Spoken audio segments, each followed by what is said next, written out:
If aphids are munching your plants, don't reach for harsh chemicals. Today, I'm going to show you how to make a simple, natural soap spray to get rid of them fast. We'll show you how to make liquid soap from a bar, and we'll also show you a really quick way of making a soap spray, as well as demonstrate how to use a multi-directional spray gun. Aphids suck the sap from your plants, and they love roses. You can see them here. If you leave them for too long, they cause curling, yellowing, and stunted growth.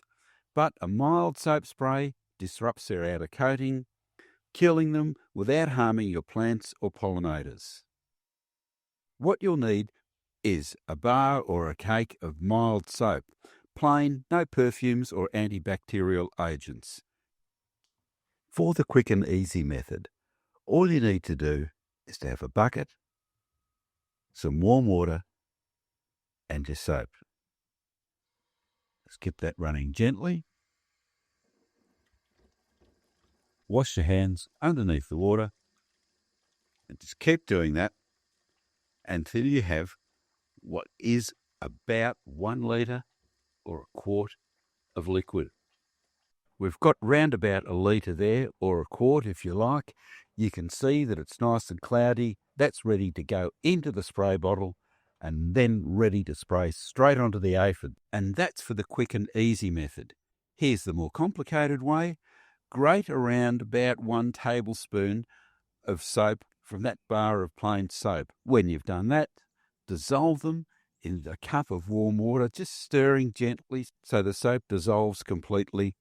Once it cools, you've got your homemade liquid soap, and it'll be perfect for garden use. If you're using our easy method, you're putting that soapy water that you washed your hands in into the bottle and spraying it.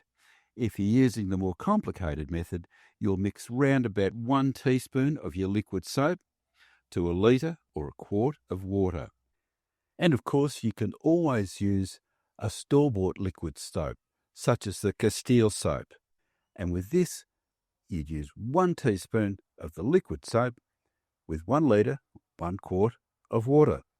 The reason we're using this multi-directional nozzled spray bottle is that you can spray it sideways, you can spray it upside down and at awkward angles without losing pressure, especially when the bottle starts to get a little bit empty. This makes it perfect for spraying upwards underneath the leaves where the aphids love to hide.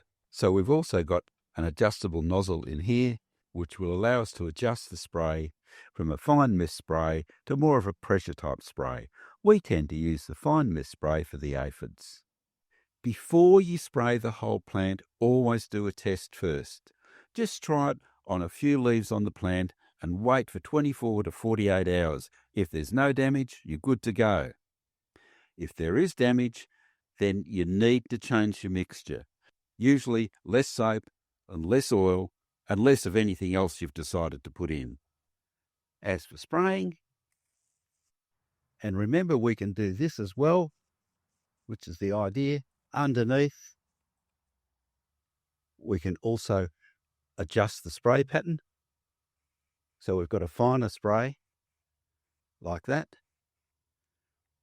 We prefer this finer spray. Does well. Spraying underneath, make sure you get those aphids. There'll be parts of the plant where you don't really see aphids, but they could be there anyway. So we're spraying them as well. And that will be goodbye aphids. And here we are, 2 days after our first spraying. The aphids have basically disappeared, and you can see that this is a simple, safe and affordable way to protect your plants with nothing more than soap and water. In this case, we've even got a flower bud coming on amongst the new foliage and not an aphid to be seen.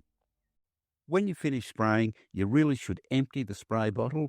If you keep the spray in the bottle for too long, then the spray can tend to clog up the hoses and nozzles in the bottle.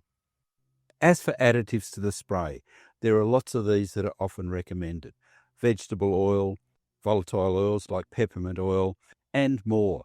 We've put some notes in the section below the video that cover the pros and cons of a number of these additives. If you're adding something to your soap spray and it works, let us know and your fellow gardeners as well.